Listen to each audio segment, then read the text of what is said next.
These individuals that you see behind me following a 2023 overdose death right here in the city of Murfreesboro. Detectives with the Murfreesboro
Good morning, everyone. My name is Larry Flowers. I'm the Public Safety Information Director for the City of Murfreesboro.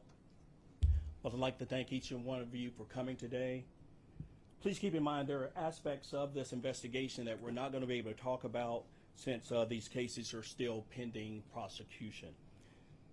Let me first begin by saying it's a great day for the City of Murfreesboro as well as several communities throughout the Middle Tennessee area, with the indictments of 33 individuals for drug trafficking, gang activity, as well as firearms, and at least 3 of them were charged with second-degree murder.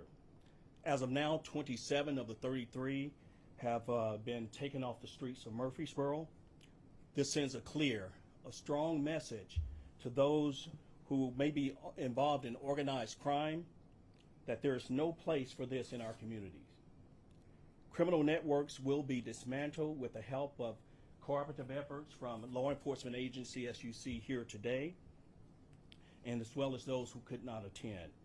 The removal of these dangerous criminals off the streets of Murfreesboro and the streets of Middle Tennessee area now makes it safer for both families, for businesses, and even for our future generations. It's important to note that 15 pounds of fentanyl was taken and seized as part of this investigation. That's enough to kill potentially 3 million people. Just put that in context. So the ATF, as well as assisted with us.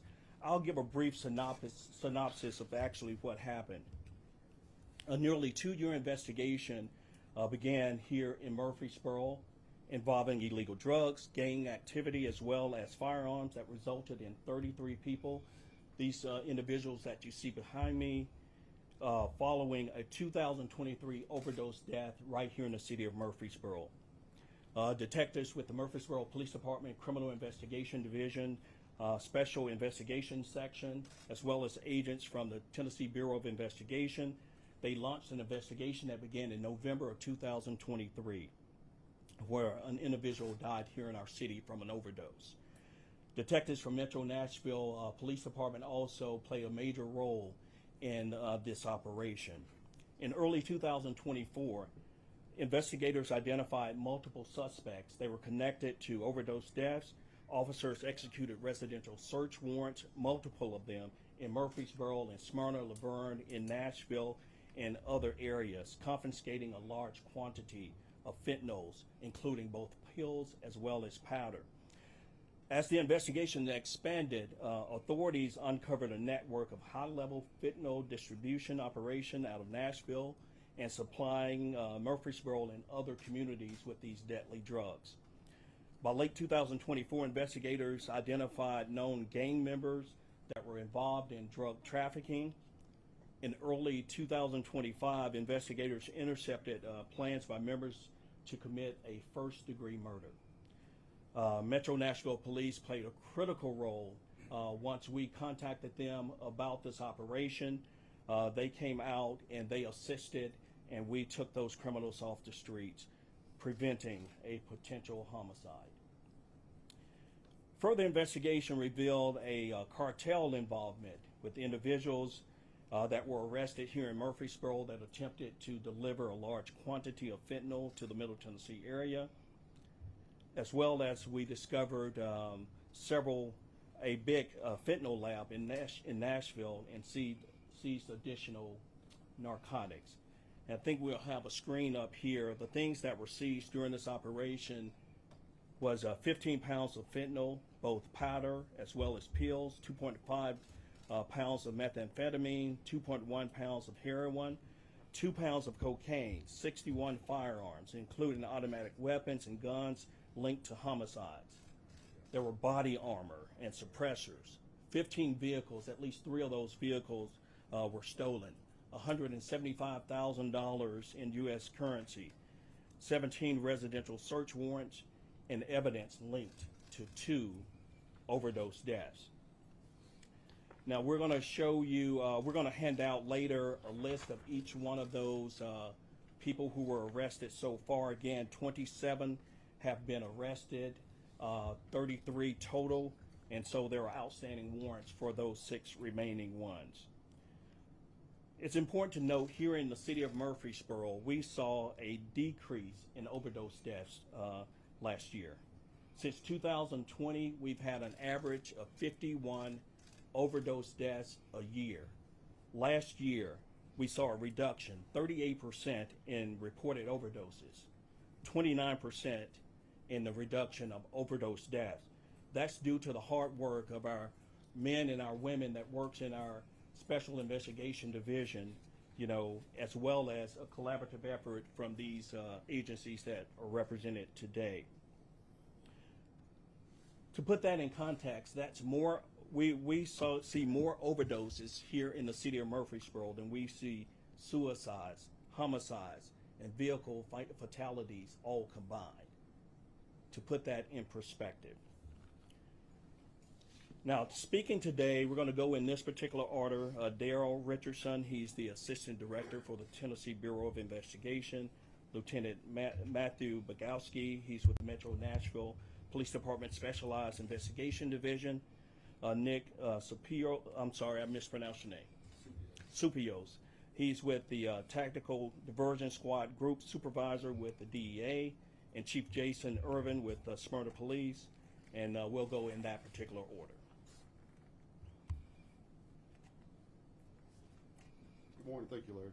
My name is Daryl Richardson, and I Assistant Director over TBI's Drug Investigation Division. I want to start by extending my heartfelt appreciation to dedicated law enforcement agencies you see here today.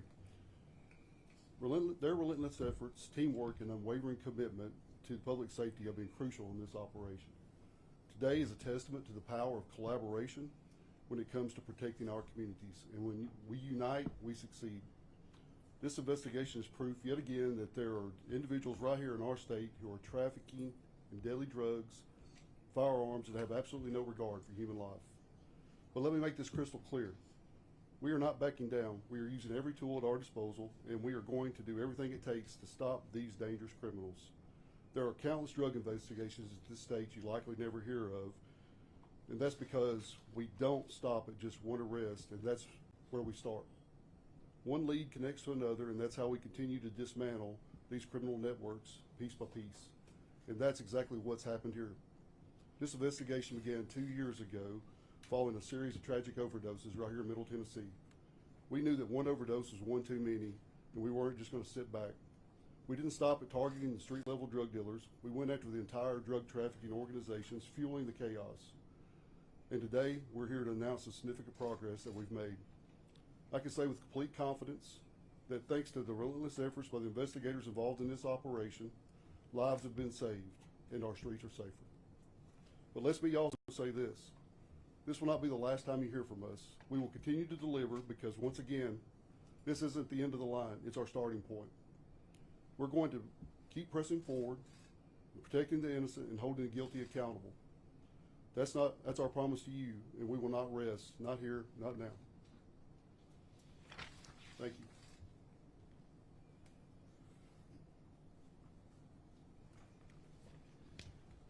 I'm Lieutenant Matthew Boguski with the Nashville Police Department's Specialized Investigations Division. I'm here today representing Chief Drake and my colleagues who have been a part of this investigation since 2023. I can't emphasize enough the magnitude and importance of the investigation we are announcing today. I assure you lives have been saved in Nashville, Rutherford County, and the entire region. The individuals under indictment were part of a drug trafficking organization that distributed large quantities of deadly fentanyl onto the streets of our communities, and as a result, we believe several persons in our state overdosed and died. Our investigation found that violence was perfectly acceptable to certain members of the group to protect their drug interest and the money that flowed from it. In fact, in March of this year, during a critical point of the investigation, we received information concerning a planned homicide that was about to take place. Based on the intelligence information, we were able to stop a vehicle containing Adris Bumpus, who we allege was an enforcer for the group, and arrest him on gun and evading charges. We took 4 firearms from him on March 12th. At the time, Bumpus was a convicted heroin felon who was serving a 12-year community correction sentence out of Woodbury, Tennessee. He was also on bond out of Nashville in regard to a September 2024 arrest for attempted first-degree murder, unlawful gun possession, and felony theft. You may not be surprised that Bumpus posted bond again on March 13th. At that point, enough was enough, and the United States Attorney's Office, through our Bond Watch partnership, filed a federal criminal complaint against Bumpus, and he was taken into federal custody on March 14th, where he remains today. I would like to end my remarks by saying this. Law enforcement knows full well the heartache and devastation to families and communities that drug trafficking networks bring. We are committed to doing everything we can to make a difference, and we no doubt did that here, noting the seizure of 15 pounds of fentanyl powder and pills, 61 guns, many of which were stolen or equipped with switches that make them fully automatic, the seizure of a large sum of cash, and the indictment of 33 persons. This investigation lasted more than 2 years and was not in the public eye, but I appreciate the confidence our communities have in us to make a difference as we work methodically to disrupt and prevent drug trafficking with the ultimate goal of saving lives. Thank you.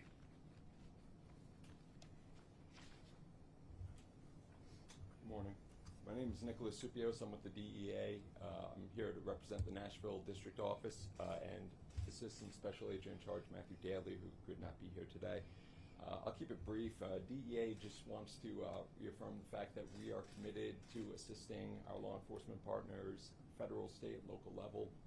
When you see a case like this, it's a tremendous effort, and the results, sort of speak for themselves. It was a great case, especially when you look at the fatal drug overdoses, the gun violence, and primarily fentanyl being the cause of a lot of these drug overdoses. They say approximately 2 milligrams is considered a lethal dose of fentanyl, just to put it in perspective of exactly how dangerous it is. DEA, again, is going to be around to assist all these investigations whenever and however we can, and hopefully we have more results like this in the future. Thank you.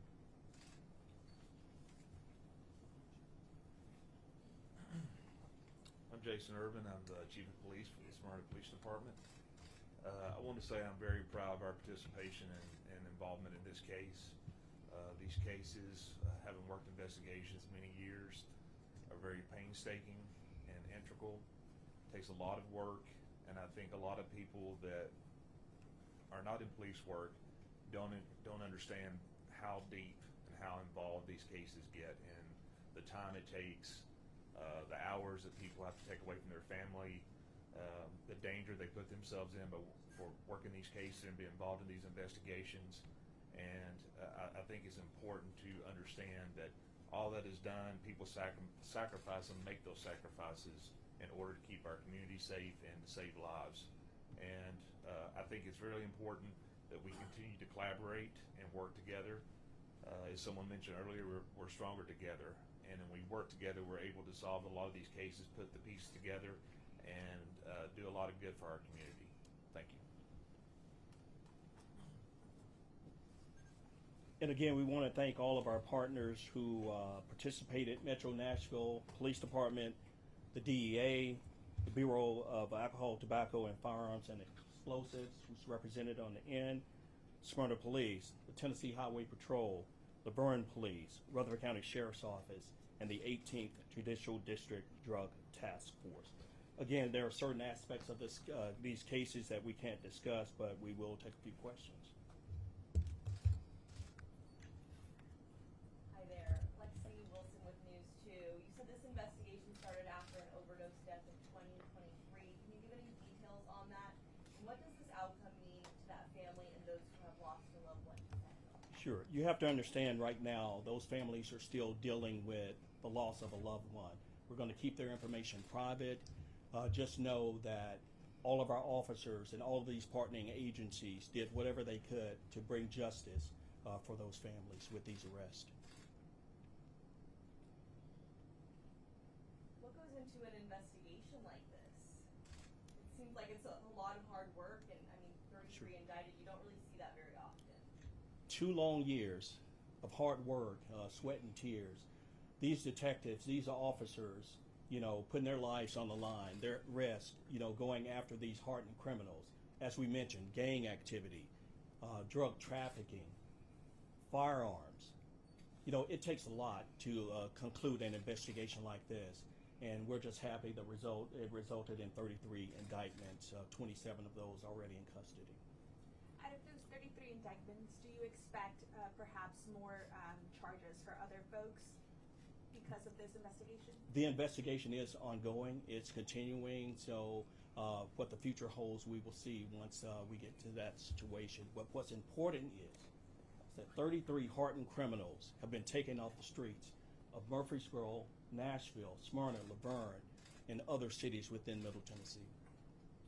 Larry, what's your message to others who participate in similar activities? Are you hoping that this announcement, these arrests, are a deterrent for others who want to engage in this type of illegal Sure. activity? We do want to send that clear and that concise, that strong message that organized crime has no place in our community, and we just encourage anyone else who's thinking about, committing such crime to think again, because as you see, collaborative effort from law enforcement agencies on the local, the state, and the federal level, they're going to come after you. The fentanyl, was it all manufactured in Nashville? Where did it come from? Just what can you tell us? As I mentioned earlier, we did dismantle a fentanyl distribution point in Nashville, and in terms of if that was the only one, that is part of the investigation. You mentioned all of the areas where they were kind of working in, but would you say that it was primarily impacting Nashville, or was it equally distributed? As you know, fentanyl, this deadly drug, it has literally no name attached. It doesn't have just Nashville. It doesn't have Murfreesboro. It doesn't have just Smyrna, Rutherford County, Laverne. It impacts us all. And we're just happy that 33 people are off the streets of our cities today. You said 15 pounds seized, enough to kill 3 million people. I mean, what does that mean to your department, and is our community so much safer now? Sure. It's not just our community, it's communities throughout Middle Tennessee. 3 million people. As you think about it, that makes up pretty much Middle Tennessee, a little less than 3 million people. So what I'm saying is, this is a good day. A good day for our area that all of these drugs were taken off the streets. Larry, can you point to us and tell us which ones are charged with murder, Secretary? Sure. And I will be releasing all of that information. The 3 charged with murder, second-degree murder, we have the 2 Dentons.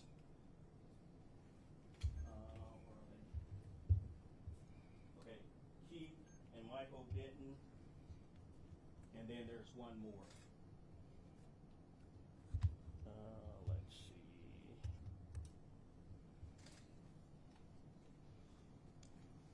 I got my paper here. Do you recall which one? Elliot. Okay, and that should be 2 T's, guys. So Elliot. So those 3 were charged, and the second-degree murder charges come from the 2 overdose deaths that we had here in our city. How does it feel knowing that you potentially saved so many lives?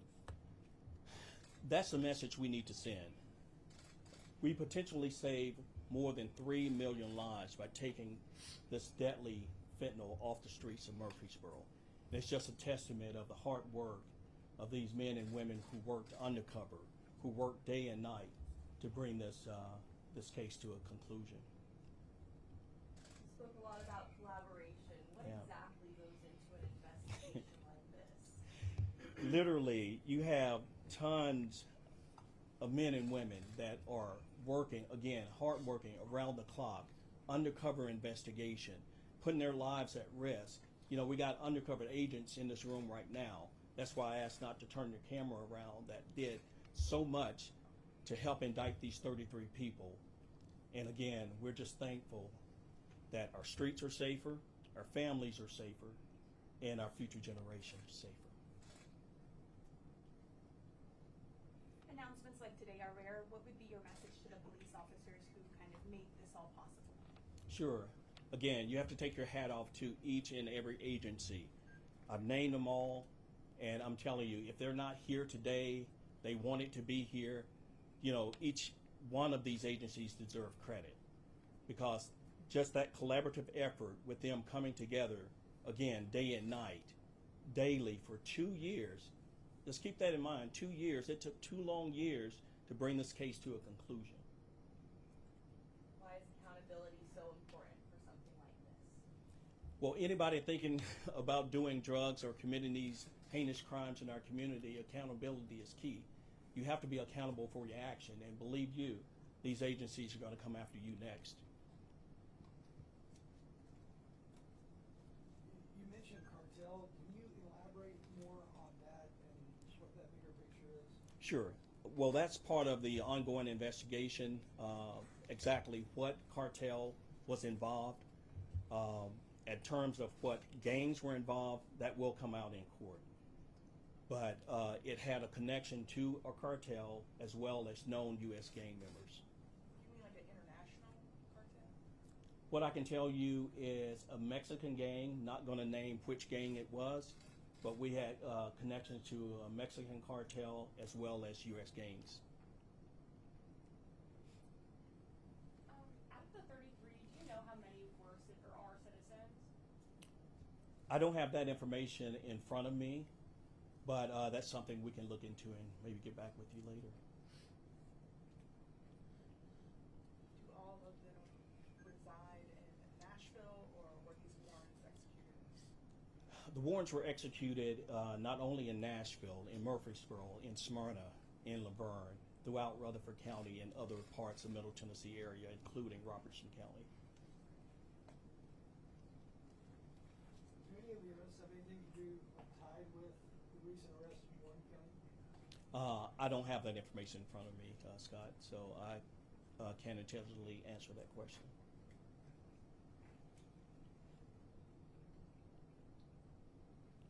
But really appreciate everybody for coming. We will, Dana, if you wouldn't mind, advance the slide.